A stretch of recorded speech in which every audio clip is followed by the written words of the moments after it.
Isa sa pinakamahirap na pakiramdam yung aalis ka na naman at iiwanan ng mga taong mahal mo sa buhay.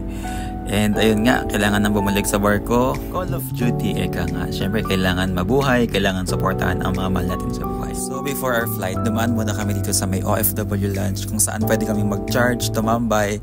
At ang kagandahan dito, mayroong pagkain, libre lahat. O diba, hindi na namin kailangan gumastos para lang kumain. Medyo malayo-layo nga pala yung kailangan namin lakbayin bago kami makarating sa barko.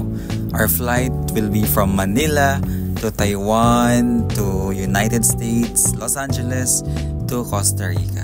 And ayan, finally nakasakay na kami ng aeroplano. Alam nyo, habang nasa biyahe, nag-iisip ako na medyo matagal akong nakabakasyon and sigurado magiging malaking adjustment para sa akin ito. So, being chief engineer, medyo malaki yung responsibilities ko. Kaya naman, hindi pa ako nakasampa ng barko. Parang, my God, nai-stress na ako. Charot lang. Ayun talaga, mahirap talaga magtrabaho sa barko kasi marami kang kalaban.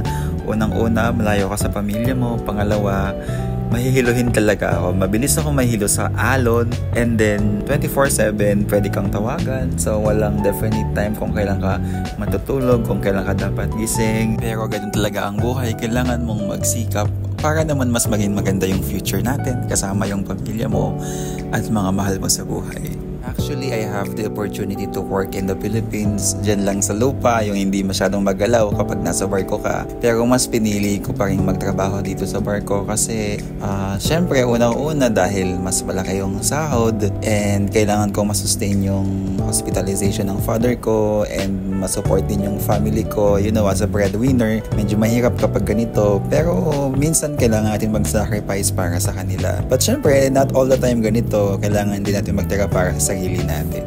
So ayun, hindi namin na-expect na medyo may extend pala yung stay namin dito sa may hotel dahil nagkaroon ng problema sa service namin papuntang barko. Kaya naman naghintay pa kami ng ilang oras hanggang inabot kami ng dinner. Dito na rin kami nag-dinner since sagot naman na ito ng company. Sinulit na rin namin.